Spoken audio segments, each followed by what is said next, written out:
Olá, esse é o Verso em Prosa. Seria possível se apaixonar pela mesma pessoa todos os dias? Vem com a gente.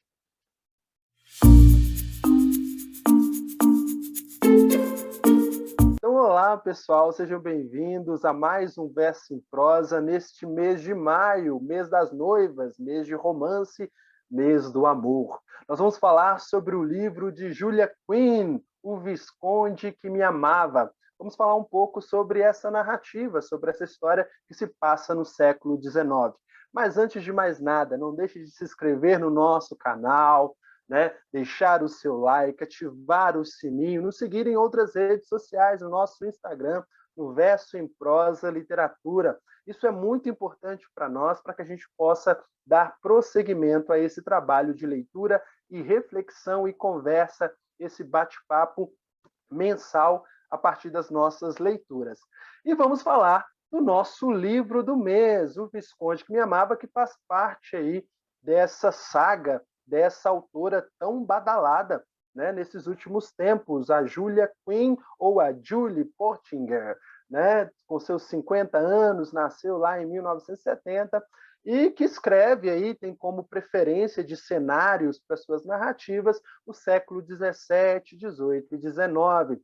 Nós vamos falar sobre o segundo livro desses dessas 8 narrativas aí que se passam sobre a família dos Bridgertons. Talvez você já ouviu esse nome, né? Afinal de contas, é uma série famosa pela Netflix, que começa aí a partir da Midas, né, das séries, a Shonda Rhimes aí, dá prosseguimento de forma televisiva à narrativa dessa escritora. Enfim, vamos falar um pouco sobre o enredo do Visconde que Me Amava. É interessante a gente observar a estrutura do livro, que já começa ali com um prólogo, falando um pouco do relacionamento do pai e da mãe do Anthony, o nosso herói, né? A nossa figura central, o nosso protagonista nessa história, que vai falando um pouco dessa dimensão familiar, desse amor familiar, desses 8 filhos. Então, quer dizer que o amor ele é muito constante ali, e de repente é marcado por uma tragédia. Quando o Anthony tinha os seus 18 anos, o seu pai morre. E por incrível que pareça, de uma forma aparentemente banal, ele morre picado por uma abelha. Quase que inacreditável, como um homem tão forte, tão viril, né, tão admirado pela sua família, poderia morrer picado por uma abelha. Saiba que esse é um aspecto importante para que a gente possa entender um pouco da personalidade do nosso herói. A história, então, começa falando sobre um baile em que, né, a família Bridgerton e toda aquela sociedade ali, que está naquele período, né, em que as pessoas vão se dar aos matrimônios ou aos interesses matrimoniais, aparecem 2 jovens, uma chamada Edwina, a caçula, e a Kate, a Catherine, né? E ali a gente começa a observar um pouco dessa atmosfera, quase como o Cravo e a Rosa, né? Quase como Orgulho e Preconceito, né? Ou seja, a gente já observa que o relacionamento entre aqueles 2 personagens ali vai nos gerar uma expectativa, porque afinal de contas eles brigam demais, discutem demais, pegam demais um no pé do outro. Então a gente observa que o texto de Julia Quinn já nos coloca de forma bem clara certas sinalizações de certas expectativas. A gente já sabe que provavelmente eles vão ser um casal, afinal de contas, eles se implicam demais um com os outros, né? E o texto, então, é marcado por várias cenas, por vários momentos em que essa tensão entre os dois é acentuada e, ao mesmo tempo, essa proximidade entre os dois, né? Essa coisa quase que, como diria uma das nossas integrantes, essa química no ar, né? Essa coisa mais, digamos, visceral, carnal, né? Entre os nossos protagonistas. E aí a gente vai acompanhando um pouco desse cenário que, como eu já disse para vocês, remetem a outras histórias, a outros textos, e nós estamos tão familiarizados e mesmo assim nos apaixonamos e mesmo assim nos interessamos tanto. Afinal de contas, a gente quer também romance, a gente também quer esse cenário, né, de encantamento, de paixão, de arrebatamento dos nossos personagens. E aí, meus queridos, a gente conhece um pouco também da Kate, que é essa irmã mais velha da Edwina, que inicialmente era pretendente do Anthony, né, por quem ele demonstrava um certo interesse, mas tem uma questão na personalidade do nosso protagonista, que ele quer uma esposa, mas ele não quer se apaixonar, ele não quer amar ninguém, é uma convicção que ele tem, né? E ele marca isso ao longo da nossa história. Então, pessoal, aparece também uma figura interessante ao longo da narrativa, que é a Lady Whistledown, a Lady W, que é uma espécie de cronista que inicia cada um dos capítulos da narrativa, né, fazendo um pequeno comentário sobre aquela sociedade de forma irônica, de forma bem-humorada, né? E aí a nossa história ela vai caminhando com esses encontros e desencontros dos nossos protagonistas até que nós chegamos quase na reta final, em que começam as cenas quentes da narrativa. Se Julia Quinn está inspirada em Jane Austen, eu acho que Jane Austen ficaria corada com a riqueza de detalhes e descrições, né, do romance dos nossos personagens principais, que aparece no nosso livro, né? Então a gente também observa um pouco disso, de como essa escritora, ao representar o século XIX, também coloca elementos para atrair o leitor, prender a atração do leitor, e é por uma questão, digamos, voltada para a questão do erotismo da sua narrativa e da sua riqueza de detalhes e de descrições do nosso casal. Mas nem tudo é flores, né? Na relação entre os dois, e essa questão do passado e dos medos será um elemento que vai permear a relação dos dois. E eu chamo a atenção de vocês para uma questão. Se você ainda não leu O Visconde que Me Amava, ele, em alguns momentos, ele beira um texto quase que de suspense, né? Esse cenário cor-de-rosa, de amor, de paixão e tal, e existe uma certa sombra. Será que o final será trágico? Será que a autora, será que essa escritora vai nos enganar, criar tantas expectativas para no final nos decepcionar? Não sei. Vai ter que ler O Visconde que Me Amava, né? Essa narrativa composta por um prólogo, 22 capítulos e um epílogo. Então, esse é o nosso resumo inicial e nós passamos aí para conhecer um pouquinho mais sobre os nossos personagens e um pouco mais sobre a nossa história. Vou falar um pouquinho sobre o Anthony, esse personagem tão impactante nessa história, e que, de certa forma, é um estereótipo quase perfeito para muitas mulheres. E isso se dá a algumas características dele. Eu vou trazer aqui 5 características que eu acho que são as mais marcantes para tornar esse homem tão interessante e cobiçado naquela sociedade. A primeira se refere à sua beleza, né? O livro descreve que o Anthony era um homem muito bonito, que chamava atenção, tinha uma postura. A segunda é pela sua riqueza. Era uma família que tinha fartura, né? Que usufruía ali de um conforto econômico muito grande. O terceiro aspecto é que ele era experiente com as mulheres, né? Muitas vezes ele era descrito como um garanhão, aquele homem que conhecia muitas mulheres, e por isso a gente pressupõe uma certa habilidade nesse sentido. O quarto ponto é um senso de responsabilidade, por ele ser o irmão mais velho, né? É uma noção de provedor que muitas mulheres gostam, né? Chama atenção essa responsabilidade que ele tem, essa postura de direção, de um homem que consegue administrar as coisas de uma maneira eficiente. E o quinto ponto, que é uma postura mais masculina, assim, incisiva em relação ao que quer, ao que gosta, né? Então ele busca isso sem o menor pudor. Mas, em contrapartida, há uma característica que me chamou muita atenção. A autora permite que ele seja vulnerável em alguns aspectos. Por exemplo, ela deixa muito claro o medo que ele tem, né? E aí uma fragilidade emocional em função da perda do pai, que deixa ele com esse aspecto de vulnerável mesmo, que atrai o olhar feminino, porque faz um contraste com o estereótipo que eu acabei de descrever, né? E aí a gente tem aquela noção da vontade de cuidar, sabe? Quando a gente percebe esse lado dele. Agora, esse perfil se encaixou muito bem com o perfil de Kate, que também não é uma menina comum, ela tem as suas peculiaridades. Raquel, conta para nós, quem é essa garota? O que falar de Kate? Kate, ela é uma mulher à frente do seu tempo, ela é uma mulher forte, ela é a irmã mais velha e Kate, ela perdeu a mãe quando ela tinha 3 anos. E depois o pai dela casou com uma nova mulher e aí ela ganhou uma irmã, a Edvina. Só que essa irmã, ela era linda, ela chamava a atenção. Enquanto Kate, ela não era tudo isso. Ela se achava feia, ninguém se importava com ela. Mas mesmo assim, ela não era vítima.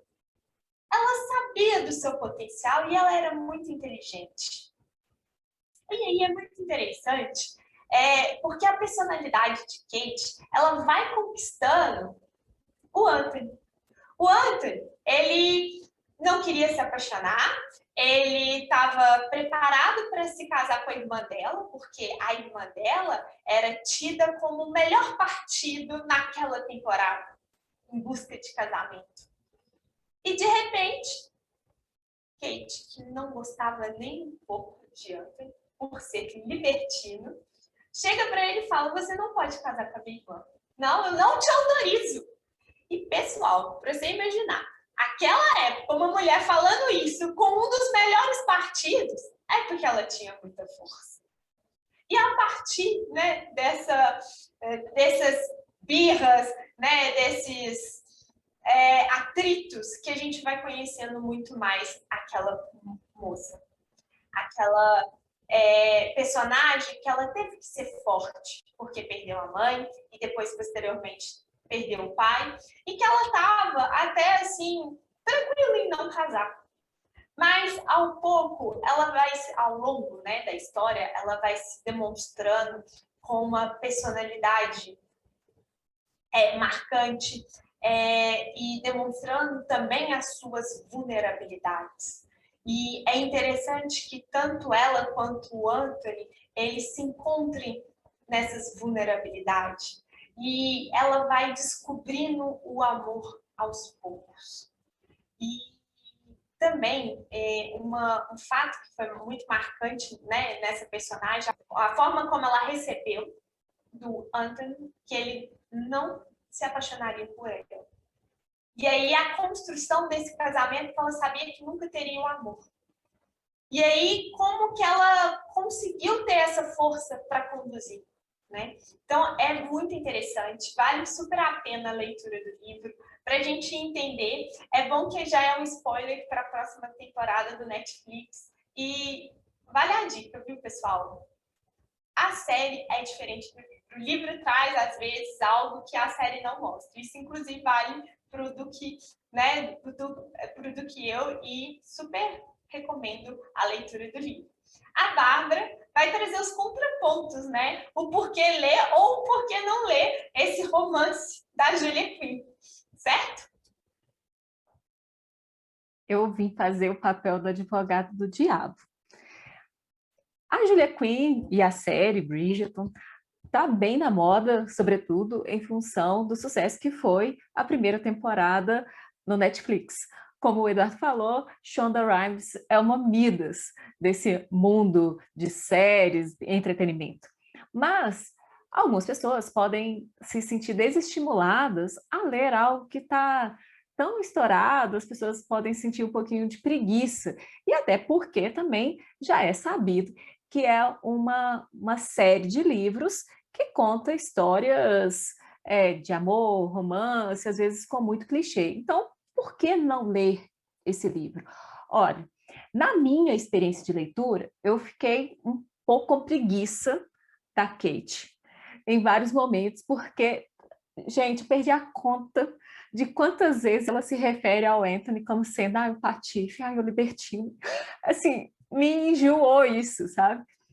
E eu conversei com as meninas, e aí as meninas fizeram algumas ponderações. Falaram assim, não, às vezes ela estava tentando ser enfática e tal. Eu ainda acho que é porque a escrita, a leitura é para ser mais fluida mesmo, não é para ficar tão apegada à forma, a ficar tão crítico, sabe? E tá tudo bem, sabe? Ser uma leitura mais fluida, ser uma leitura que requer menos divagações ou menos introspecções quanto ao enredo, e está tudo muito bem, sobretudo em função do período que nós estamos vivendo, que proporciona à literatura esse lugar do conforto, do aconchego. E apesar de relatar para vocês esse incômodo em relação à narrativa, que às vezes para mim foi extremamente clichê e para mim, um tanto quanto previsível desde o primeiro capítulo, passa o epílogo, o primeiro capítulo já está muito bem desenhado o que vai acontecer, com algumas poucas surpresas. Apesar dessas críticas, eu posso dizer para vocês que eu li esse livro em um dia. Eu não queria parar de ler. E justamente porque a autora vai trazendo algumas informações que captam o leitor, e como a escrita também é muito fluida e não demanda grandes reflexões, dá para ler numa sentada, dá para divertir, dá para dar algumas risadas. Então, por que não ler? Se você estiver querendo uma leitura mesmo mais densa, complexo, algo que te faça refletir, talvez não seja para você. Mas se você quiser passar um bom tempo no livro, tomando seu café, seu chá, eu acredito que o seu café, o seu chá e o seu livro serão boas companhias para uma tarde leve, uma tarde que você não vai ver passar. Por isso, acredito que sim, apesar de quaisquer críticas que venham acerca desse livro e outros do mesmo gênero que estão aos montes disponíveis para o nosso deleite, acredito que esses livros sejam esse lugar de fuga, de curar um pouquinho da ressaca literária, que nós, leitores, temos, sim, é claro. Nós aqui no Verso em Prosa experimentamos um pouquinho de ressaca literária coletiva, inclusive, recentemente, e aí esses livros nos dão a esperança de que, sim, ler é um ótimo remédio. É isso. Fica a dica da leitura, não só do Visconde que Me Amava, mas do Duque e Eu, como a Raquel disse, eu li os dois, confesso que gostei mais do Duque e Eu, mesmo vendo a série, o livro, achei que os dois valem a pena de formas diferentes, tá? A série ela foi muito bem falada em função da representatividade de raças, etnias, que é algo que não tem no livro.